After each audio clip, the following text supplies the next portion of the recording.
What would you do with more money than you could ever imagine? Would you hoard your wealth or give it all away? Hi everyone, Ken here. Welcome to this house.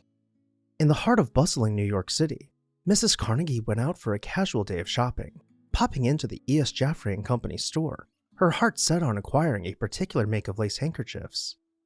As she browsed, a young Scottish clerk approached her with an unassuming grace.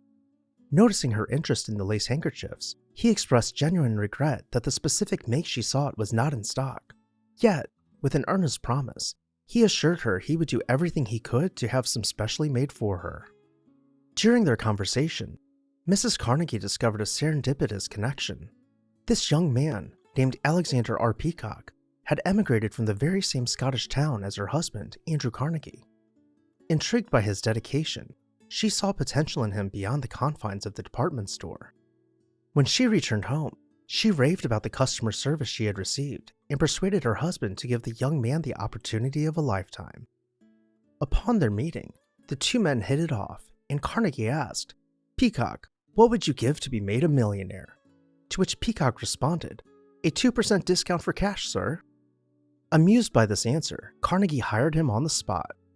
And so, the young clerk from the handkerchief counter found himself amidst the vast empire of the Carnegies, but he was not one to be daunted. Within just 1 year, drawing from his unparalleled salesmanship and innate charm, he achieved staggering feats. He sold a whopping 65,000 tons of steel rails to the Canadian Pacific Railway, and an additional 75,000 tons of structural steel to the New York Interborough Transit Company. In less than 3 years, he had earned himself not only the title of Vice President of Sales, but a unique bond and friendship with Andrew Carnegie, whose upbringing was nearly identical in their shared hometown. Peacock had gone from a life of poverty to having a lifestyle of a one-percenter in less time than anyone else under the employ of Carnegie. Now a millionaire, in 1899, he set out to build his dream house. The site he chose was on North Highland Avenue, between Wellesley and Jackson, which was far removed from the traditional enclave of Pittsburgh's Millionaires Row. The red brick mansion, with light stone accents, was to serve as his castle, a fortress from which he could be a benevolent king amongst working-class men. Entering the mansion, you would arrive in the Great Hall, finished out in dark, rich wood which would have been hand-carved by local artists. Natural light flooded in through the barrel-vaulted skylight, dazzling guests as they arrive. The drawing room was clad in gilded wall panels and decorated further with the fine lace he once humbly sold in New York. All around the room, you will find portraits of his family back in Scotland, which he was said to have shared his wealth with, ensuring that his kin all lived comfortably. Next, we will venture into the music room, where one of his 40 staff members, a full-time musician, could be found gently playing music throughout the day. The organ's pipes were concealed behind a gilded lattice and flanked by intricate wall murals. The dining room, while filled with hand-carved furniture and fine china, was meant to show off something else entirely. Peacock had purchased a nearby farm, where all of his seasonal produce, meat, and dairy would be brought to the house daily, a true farm-to-table dining concept. He was also known to spend a lot of time in the billiard room, as a betting man, wagering property, money, and anything else he could bet. One of his visiting neighbors from his Thousand Islands vacation house even bet a strip of land on a coin flip. And though the result of the coin flip was contested, the two remained good friends as they battled in court for years over the principle of upholding a bet, which ended up yielding little more than a couple $100. When he was not entertaining large parties, he could host more intimate gatherings in the morning room. And when it was just he and his wife, they would dine in the cozy and more personalized breakfast room. As a king amongst working-class men, he would summon his former co-workers to his library. As they sat across from him at his desk, he would ask about their lives, their families, and then pull out his checkbook.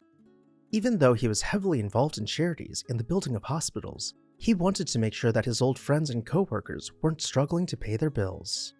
But as they say, no good deed goes unpunished. News of his generosity spread far and wide.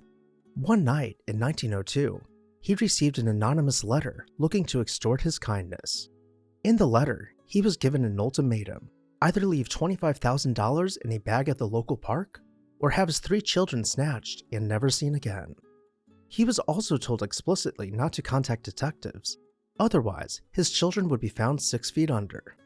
Being a betting man, he called the criminal's bluff and summoned the police. The person who had threatened him was never found, and none of his children were ever harmed.